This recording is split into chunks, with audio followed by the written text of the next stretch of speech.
Hello, je m'appelle Laura Nouna, je suis éducatrice canin spécialisée en travail de flair, auteure du livre Mon chien a du nez et fondatrice de l'école d'éducation Chien Zen en Suisse, près de Genève. La détection est en plein essor et ça me réjouit vraiment, vraiment. Ça fait plusieurs années que je tente de développer cette activité, que j'organise des concours, que j'essaye de fédérer les gens. Et c'est vrai que je trouve génial qu'il y ait vraiment de plus en plus de stages. Dans ce nouvel épisode, je vais te parler de génétique, mais aussi de l'individu. Pourquoi ce sujet? Parce que j'estime qu'on n'entraîne pas un chien de travail et un chien de famille ou de sport de la même manière. Il y a des différences majeures en fonction du chien qu'on a, d'une part, en face de nous, et puis du chien qu'on a sur notre canapé. Certains ont des races de travail et d'autres pas. Et l'avantage dans ce sport, c'est que, ou dans cette activité, c'est qu'on peut vraiment le pratiquer avec n'importe quel chien. Mais au niveau des entraînements, on ne va pas aborder les choses de la même manière. Je vais commencer par te parler du chien de travail. L'avantage d'un chien de travail ou d'une lignée de travail, c'est qu'ils ont une motivation plus, plus, plus.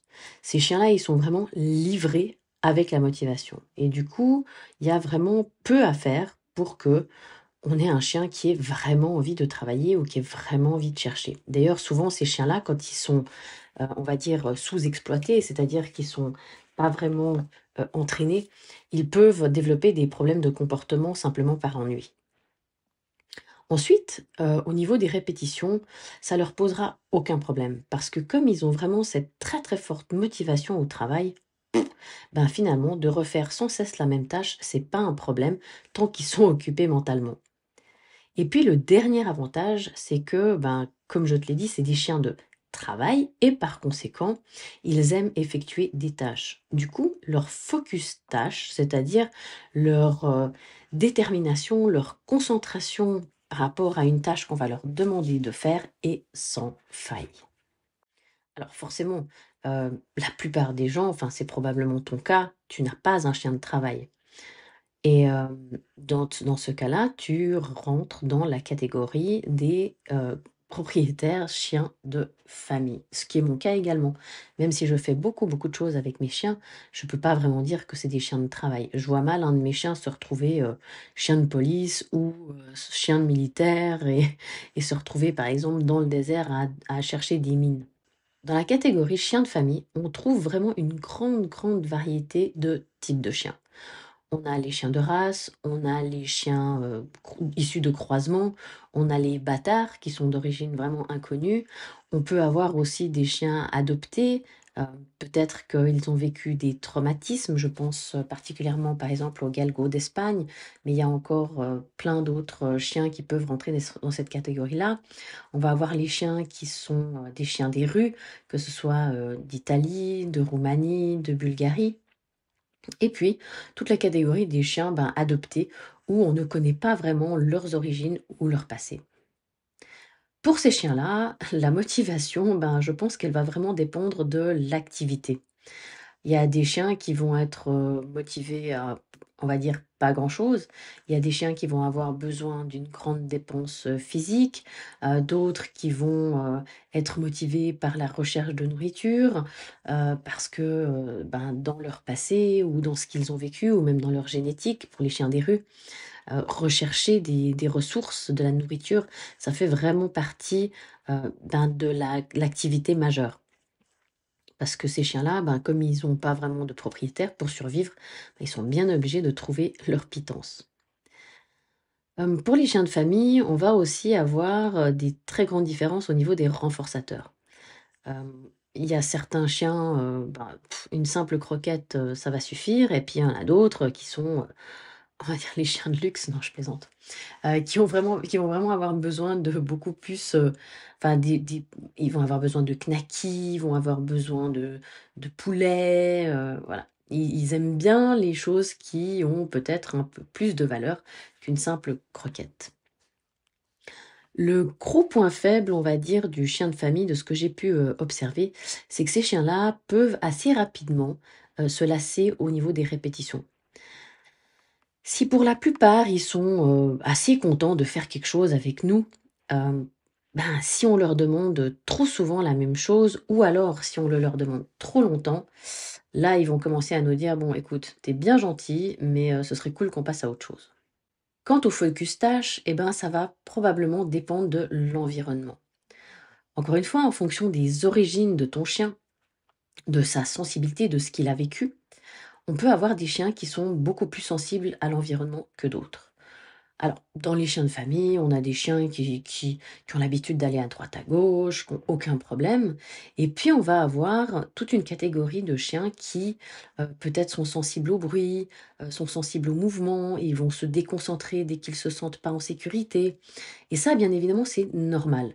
Mais ça va peut-être un petit peu, te pénaliser par rapport au focus tâche où le chien va peut-être plus souvent, lever la tête et se déconcentrer et interrompre l'occupation à laquelle il s'adonne à l'instant présent. Voyons un petit peu maintenant de plus près l'aspect génétique. Dans les chiens de détection, classiques, on va avoir, évidemment tout ce qui est, chiens qui sont aussi, avec un double usage, c'est-à-dire qui vont être amenés, à faire du mordant, comme par exemple les malinois ou les bergers allemands. Et là, on va avoir une motivation sans faille, c'est vraiment des bons soldats. Ils font assez peu de déduction ou idéalement ils en font pas parce qu'on leur demande, ben, pas de réfléchir, mais de faire ce qu'on leur demande. Et puis, souvent avec ces chiens-là, la répétition des tâches est un facteur rassurant. Je pense particulièrement au malinois qui parfois peut avoir un petit peu de peine à généraliser et du coup, d'effectuer une tâche qu'il connaît, il trouve ça super cool. Je me souviendrai toujours, de quelque chose qui m'est arrivé, c'était le premier stage de détection que je donnais, c'était en 2017 et puis il y avait une chienne retraitée de l'armée suisse, c'était une malinoise et donc voilà, elle était là avec sa conductrice, son humaine pour, se faire plaisir et donc on commence le stage, on travaille sur des contenants et la chienne, elle mettait ses pattes dans tous les contenants, elle les faisait glisser, elle les poussait, enfin bref. C'était un peu une catastrophe parce qu'au final, elle s'amusait avec ses contenants. J'essaye de mettre, une bouteille d'eau d'1,5 litre dedans et ça suffit évidemment pas parce que ces chiens, ils ont beaucoup de force. Deuxième jour de stage et là, j'avais bien réfléchi. Par chance, j'avais des parpaings en béton chez moi et donc le deuxième jour de stage, je suis arrivée avec mes parpaings de béton. Je l'ai regardé et là, je lui ai dit: «Bah, maintenant, on va voir si tu t'amuses autant». J'ai placé du coup, l'odeur cible dans les parpaings et elle a essayé une fois, 2 fois. Elle a pas essayé une troisième fois parce qu'elle s'est bien rendue compte que là, la technique qu'elle avait eue la veille ne marcherait pas et qu'elle n'arriverait pas à déplacer ces gros parpaings de béton. La journée se passe, on s'entraîne, tout se passe bien et en fin de journée, je dis: «Bon ben, OK», tous les chiens étaient, plutôt au clair sur ce qu'ils devaient faire. On commençait à avoir des débuts de désignation, c'était super chouette. Et donc en fin de journée, je dis: «Bah, on va faire un petit challenge, on va voir, comment vous vous en sortez». Je place mes contenants, on lance les chiens, évidemment un après l'autre et arrive le tour de la malinoise et elle regarde ses contenants et là, grand vide. Elle savait pas du tout ce qu'elle devait faire avec et je dois dire que je remercie vraiment cette chienne parce qu'elle m'a, finalement ouvert les yeux sur le fait que certains chiens ont vraiment de la peine à généraliser. Pour elle, c'était très, très clair ce qu'elle devait faire sur des, parpaings en béton, mais alors dès qu'on changeait l'aspect visuel des contenants, ça y est, c'était la fin du monde, la donnée de l'exercice était différente et elle n'arrivait pas à faire le lien. Bien évidemment, pas tous les malinois sont comme ça, mais je sais pour avoir discuté avec, différents conducteurs de malinois que souvent, quand ils sont jeunes, ils leur font voir justement plein de choses pour leur ouvrir un petit peu l'esprit et limiter cet aspect un petit peu, voilà, c'est comme ça, moi à l'habitude je fais ça et du coup, si c'est pas comme d'habitude et ben, je sais pas quoi faire avec l'info. Une autre catégorie de chiens qu'on trouve, beaucoup en détection, c'est tout ce qui est, race de chasse. L'avantage de ces chiens-là, c'est que bien souvent, surtout dans les chiens, par exemple notamment les pointers, les braques, la désignation, elle est déjà génétiquement intégrée. Du coup, c'est vraiment pas compliqué de leur apprendre à désigner. Et surtout, le gros, gros, gros avantage de ces chiens-là, c'est que chercher, c'est auto-renforçant pour eux. Du coup, bah, ils vont chercher sans faille, puisque tant qu'ils cherchent, ils sont heureux. Leur circuit de motivation et de récompense est comblé. Et ils vont vraiment difficilement cesser ce comportement-là. Je pense notamment, par exemple, moi j'ai pu observer des working cockers, donc des cockers alignés de travail. Oh, c'est vraiment impressionnant. Ils cherchent, ils cherchent, ils cherchent. Même si parfois on a l'impression qu'ils savent pas vraiment ce qu'ils cherchent, juste le fait de chercher, ces chiens-là, ils sont heureux. La dernière catégorie, et là on sort du chien de travail, et bien évidemment ça va être le chien de famille. Alors comme je te l'ai dit, ses capacités de concentration ou sa motivation ben, peuvent être parfois un petit peu plus délicats ou à aborder sous certains angles euh, de manière plus précise que le chien de travail. Mais ce qui est vraiment important, je dirais, c'est de prendre en compte la race et ou les origines. Parce que, encore une fois, en fonction que si tu as un chien des rues, et ben sa, motivation sur la nourriture, elle va être importante. Il a un fort instinct de survie. Si tu as, un chien de berger, tu vas avoir une forte, tendance à avoir un focus conducteur plutôt qu'un focus tâche et par conséquent, il faudra, ben, être très, très conscient de ton langage corporel. Si tu as des races dites de compagnie, je pense notamment à des petits chiens comme par exemple des bichons, les Yorkshire, etc. Et ben là, il va falloir peut-être pour certains trouver la motivation dans ces exercices. Euh, et puis, si tu as des chiens, par exemple de protection de troupeau ou des chiens type molossoïde, je pense au dogue de Bordeaux, au brachycéphale, là, il va falloir peut-être adapter la durée des exercices et aussi gérer l'environnement, notamment en été, parce que le fait de renifler va faire augmenter le rythme cardiaque, c'est assimilé quelque part à un effort assez intense, et si on veut éviter une surchauffe, eh ben, on va devoir vraiment se concentrer sur la durée, ou alors leur proposer des endroits vraiment au frais et veiller à ce qu'ils puissent se rafraîchir régulièrement. Donc, tout ça pour te dire, alors je ne vais pas parler en détail de toutes les races, mais c'est vrai que la génétique va quand même rendre les choses plus ou moins faciles en fonction de l'individu, ça, donc sa race, et puis ses origines.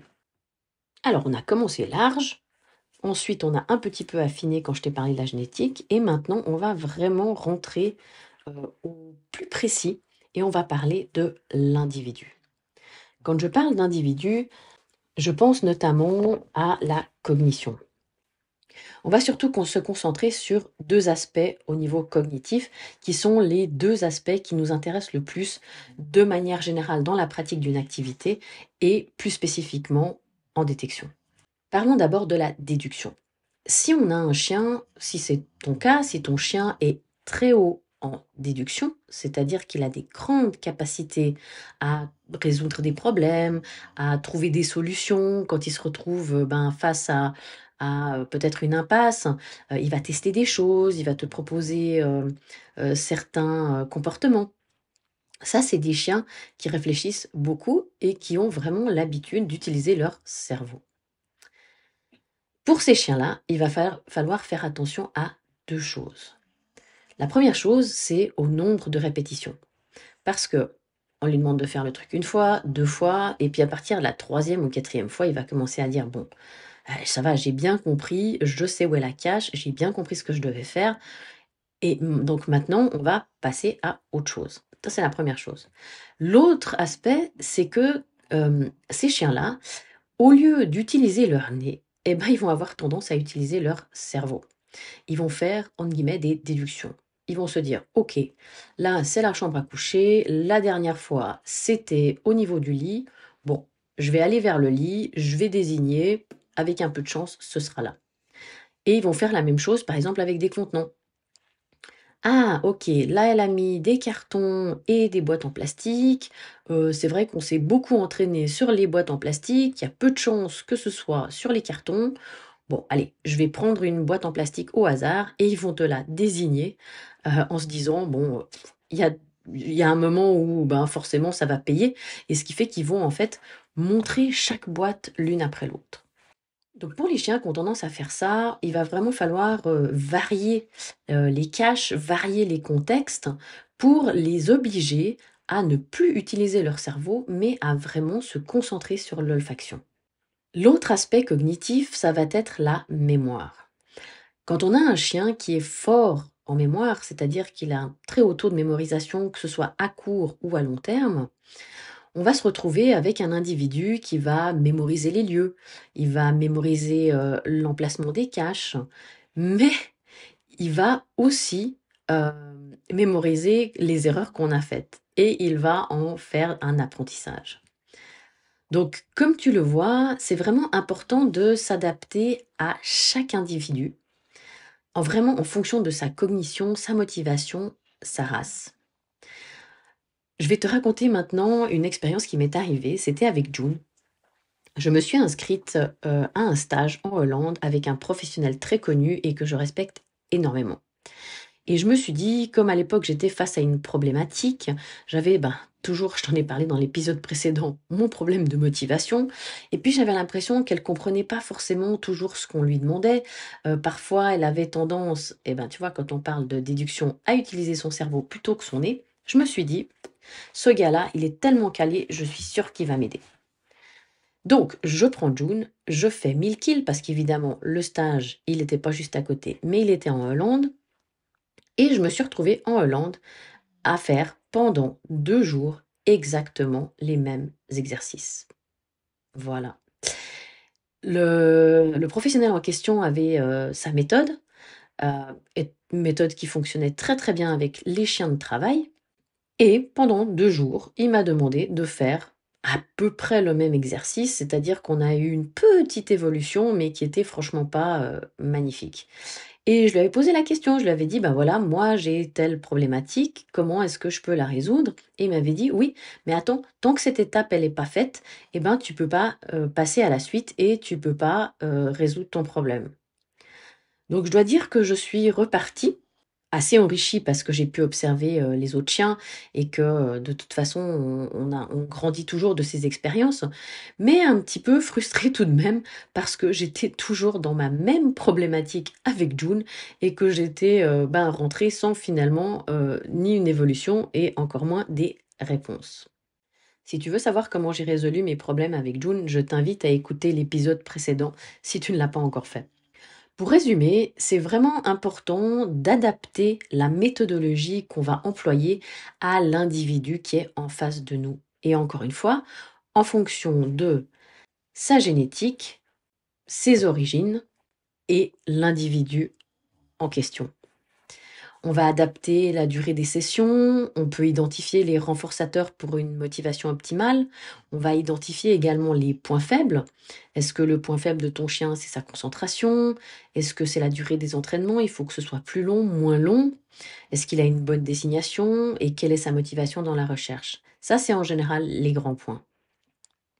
Et surtout, ce qui est très très important quand tu pratiques la détection comme activité ou même comme sport, c'est de ne pas arriver au point de rupture.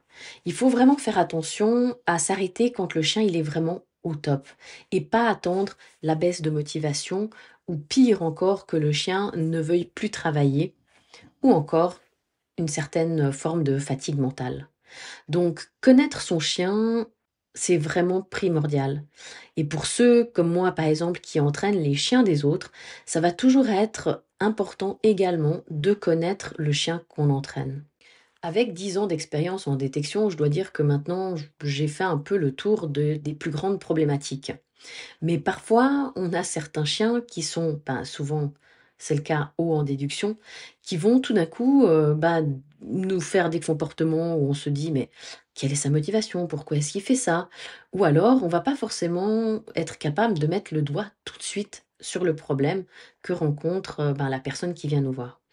Mais en général, après, je dirais 1 ou 2 cours, j'arrive à cerner la personnalité du chien et à pour le coup, c'est moi qui vais faire une déduction, me dire: «Ah OK, alors là, on a l'impression qu'il cherche pas, mais en fait, c'est peut-être, qu'il a pas encore mis toutes les pièces du puzzle ensemble et que, peut-être que là, il arrive à désigner, mais que dans ce contexte, il n'arrive pas». Ou alors, voilà, c'est un chien qui utilise son cerveau plutôt que son nez ou encore, c'est un chien qui mémorise. Une fois que j'ai identifié ces différents points, c'est beaucoup plus facile ensuite de travailler ou de définir un nouveau plan de progression et en général, l'élève repart avec, des devoirs à faire et des exercices, sur lesquels il va pouvoir entraîner son chien. J'espère que cet épisode t'a plu, que tu as appris certaines choses, que maintenant tu as des pistes pour, mieux entraîner ton chien, en observant encore une fois, quelles sont ses origines, quelle est sa race. Tu vas pouvoir vraiment bien adapter et avoir un plan de progression qui sera fait sur mesure pour ton chien. Je te rappelle que si tu as des questions, tu peux toujours m'envoyer un mail à contact@chienzen.ch et que si tu souhaites aller encore plus loin, tu peux toujours me faire une demande pour du coaching privé. Je fais du coaching à distance, ça fonctionne très bien. Ou alors, si tu es dans la région, tu peux venir me voir sur mon terrain à Genève. À très bientôt pour un nouvel épisode.